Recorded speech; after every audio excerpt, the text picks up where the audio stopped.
Hi friends, ಎಲ್ಲರೂ ಹೇಗಿದ್ದೀರಾ? ಎಲ್ಲರೂ ಚೆನ್ನಾಗಿದ್ದೀರಾ ಅಂದ್ಕೊಂಡಿದ್ದೀನಿ. ಅಮೂಲ್ಯ ಅಭಿರುಚಿ ವಿಡಿಯೋಗೆ ಸ್ವಾಗತ. ನಾನಿವತ್ತು ಮಾಡ್ತಾ ಇರೋ ರೆಸಿಪಿ ಒಂದೇ ಹಿಟ್ಟಲ್ಲಿ 3 ಥರ ಬಜ್ಜಿ ಐಟಮ್ಸ್ನ ಮಾಡ್ತಾಯಿದ್ದೀನಿ. ಈ ಥರ ಮನೆಯಲ್ಲೇ ಒಳ್ಳೆ ಎಣ್ಣೆ ಯೂಸ್ ಮಾಡಿ ಹೆಲ್ದಿಯಾಗಿ ಮನೆಯಲ್ಲೇ ಮಾಡ್ಕೊಳ್ಳಿ. ಹೊರಗಡೆ ತಿನ್ನೋದಕ್ಕಿಂತ ಈ ಥರ ಮನೆಯಲ್ಲೇ ಮಾಡಿಕೊಂಡ್ರೆ ಈ ಥರ ಮಳೆ ಟೈಮಲ್ಲಿ, ಚಳಿ ಮಳೆ ಟೈಮಲ್ಲಿ ತುಂಬ ಚೆನ್ನಾಗಿರುತ್ತೆ. ಟೀ ಜೊತೆಗೆ ಸೂಪರ್ ಕಾಂಬಿನೇಷನ್ ಆಗಿರುತ್ತೆ. ನೀವು ಇದೇ ಥರ ಒಂದು ಸಲ ಟ್ರೈ ಮಾಡಿ ಫ್ರೆಂಡ್ಸ್. ಫಸ್ಟ್ ಟೈಮ್ ಯಾರು ನೋಡ್ತಾ ಇದ್ದೀರಾ, ಪ್ಲೀಸ್ ನನ್ನ ಚಾನಲ್ನ ಸಬ್ಸ್ಕ್ರೈಬ್ ಮಾಡ್ಕೊಳ್ಳಿ. ಹಾಗೆ ಪಕ್ಕದಲ್ಲಿರೋ ಬೆಲ್ ಐಕಾನ್ನ ಸೆಲೆಕ್ಟ್ ಮಾಡ್ಕೊಳ್ಳಿ. ನಿಮ್ಮ ಫ್ಯಾಮಿಲಿ ಫ್ರೆಂಡ್ಸ್ಗೆಲ್ಲ ಶೇರ್ ಮಾಡಿ. Thank you for watching friends. ಹೀಗೆ ಸಪೋರ್ಟ್ ಮಾಡಿ.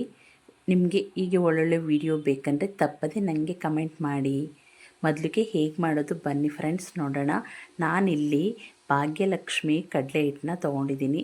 ಈ ಕಡಲೆ ಹಿಟ್ಟು ಯೂಸ್ ಮಾಡೋದ್ರಿಂದ ತುಂಬ ಟೇಸ್ಟಿಯಾಗಿ ಬರುತ್ತೆ, ತುಂಬ ಚೆನ್ನಾಗಿರುತ್ತೆ, ಒಳ್ಳೆ ಹೆಲ್ದಿಯಾಗಿರುತ್ತೆ. ನಾವು ಎಷ್ಟು ಮಾಡ್ತೀವೋ ಅಷ್ಟು ಕಡಲೆ ಹಿಟ್ಟು ತೊಗೊಂಡಿದ್ದೀನಿ. ನೆಕ್ಸ್ಟು 1 ಸ್ಪೂನಷ್ಟು ಚಿಲ್ಲಿ ಪೌಡರ್, 1 ಚಿಟಿಕೆಯಷ್ಟು ಸೋಡಾ ಹಾಕ್ಕೊಂಡಿದ್ದೀನಿ, ಅಡುಗೆ ಸೋಡಾ, ಮತ್ತು ರುಚಿಗೆ ತಕ್ಕಷ್ಟು ಉಪ್ಪು ಹಾಕ್ಕೊಂಡು 1 ಸ್ಪೂನಷ್ಟು ನಾನು ಅಕ್ಕಿ ಹಿಟ್ಟನ್ನ ಹಾಕೋತಾ ಇದ್ದೀನಿ. ಸ್ವಲ್ಪನೇ ನೀರು ಹಾಕ್ಕೊಂಡು ಈ ಥರ ಗಂಟಿರ್ದಾಗೆ ಕಲಿಸ್ಕೋಬೇಕು. ಇಷ್ಟು ತೆಳ್ಳಗೆ ಕಲಿಸ್ಕೋಬೇಕು. ಇವಾಗ ನಾನಿಲ್ಲಿ ಮೊಟ್ಟೆನ ಕುಕ್ಕರ್ಗೆ ಹಾಕಿ 1-2 ಸೀಟಿ ಬರೆಸ್ಕೊಂಡು ಎತ್ತಿಟ್ಕೊಂಡಿದ್ದೀನಿ. ಮತ್ತು ಬಜ್ಜಿ ಮೆಣಸಿಕಾಯಿ 3 ಕಟ್ ಮಾಡ್ಕೊಂಡಿದ್ದೀನಿ. ಮತ್ತು ಹೀರೆಕಾಯಿ ನೋಡಿ ಅರ್ಧದಷ್ಟು ತೊಗೊಂಡು ಈ ಥರ ಸ್ಲೈಸಾಗಿ ಕಟ್ ಮಾಡಿಕೊಂಡು ಎತ್ತಿಟ್ಕೊಂಡಿದ್ದೀನಿ. ಮತ್ತು ಮೊಟ್ಟೆನೂ ಅಷ್ಟೇ ಸ್ಲೈಸಾಗಿ ಕಟ್ ಮಾಡಿ ಎಣ್ಣೆ ಇವಾಗ ಲೈಟಾಗೆ ಕಾದಿದೆ. ಈ ಥರ ಸ್ವಲ್ಪನೇ ಕಾದ ತಕ್ಷಣ ನಾನಿವಾಗ ಹೀರೆಕಾಯಿನ ಅಜ್ಜಿ ಎಣ್ಣೆಗೆ ಹಾಕ್ತಾಯಿದ್ದೀನಿ. ಈ ಥರ ಮೀಡಿಯಮ್ ಉರಿಲೇ ಬೇಯಿಸ್ಕೊಳ್ಳಿ. ತುಂಬ ಜಾಸ್ತಿ ಉರಿ ಕೊಡೋಕ್ಕೆ ಹೋಗಬೇಡಿ, ಎಲ್ಲ ಕಪ್ಪಗಾಗ್ಬಿಡತ್ತೆ. ಇವಾಗ ನೋಡಿ ಕೆಂಪಗೆ ಈ ಥರ ಬೆಂದಾಗಿದ ಮೇಲೆ ನಾನಿವಾಗ ಇದನ್ನು ತೆಗಿತಾ ಇದ್ದೀನಿ. ಒಂದು ಟಿಶ್ಯೂ ಪೇಪರ್ಗೆ ತೆಗೆದು ಎತ್ತಿಡ್ತಾ ಇದ್ದೀನಿ ಸ್ವಲ್ಪ ಎಣ್ಣೆ. ನೆಕ್ಸ್ಟು ಬಜ್ಜಿ ಮೆಣಸಿಕಾಯಿನ ಹಾಕೋತಾ ಇದ್ದೀನಿ.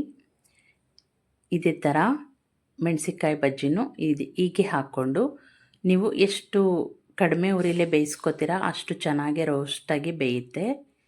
ನೋಡಿ ಇವಾಗ ಇದು ಬೆಂದಾಗಿದೆ. ಇದನ್ನು ಅಷ್ಟೇ ತೆಗೆದು ಸೈಡ್ಗೆ ಎತ್ತಿಡ್ತಾ ಇದ್ದೀನಿ. ಮತ್ತು ಅದೇ ಹಿಟ್ಟಲ್ಲಿ ಮತ್ತು ಲಾಸ್ಟಲ್ಲಿ ಇದು ಮೊಟ್ಟೆನ ಹಾಫ್ ಕಟ್ ಮಾಡಿಕೊಂಡು ಅದನ್ನು ಅಷ್ಟೇ ಎಣ್ಣೆಯಲ್ಲಿ ಬಿಡ್ತಾಯಿದ್ದೀನಿ. ನೋಡಿ ಈ ಥರ ಕಡಿಮೆ ಉರಿಲೇ ಬೇಯಿಸ್ಕೊಂಡ್ರೆ ನಿಮಗೆ ತುಂಬ ಚೆನ್ನಾಗಿ ಬರುತ್ತೆ, ಗೋಲ್ಡನ್ ಬ್ರೌನ್ ಆಗಿ.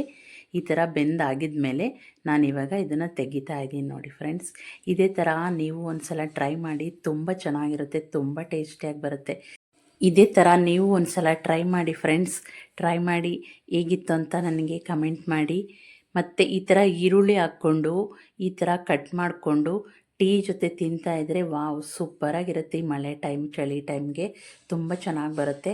ಮತ್ತು ಫ್ರೆಂಡ್ಸ್, ನನ್ನ ವಿಡಿಯೋ ಇಷ್ಟ ಆದರೆ ಲೈಕ್ ಮಾಡಿ, ಶೇರ್ ಮಾಡಿ, ನನ್ನ ಚಾನಲ್ನ ಸಬ್ಸ್ಕ್ರೈಬ್ ಮಾಡ್ಕೊಳ್ಳಿ, ಬೆಲ್ ಐಕಾನ್ನ ಸೆಲೆಕ್ಟ್ ಮಾಡ್ಕೊಳ್ಳಿ, ನಿಮ್ಮ ಫ್ಯಾಮಿಲಿ ಫ್ರೆಂಡ್ಸ್ಗೆಲ್ಲ ಶೇರ್ ಮಾಡಿ. Thank you for watching friends. ಹೀಗೆ ಸಪೋರ್ಟ್ ಮಾಡಿ.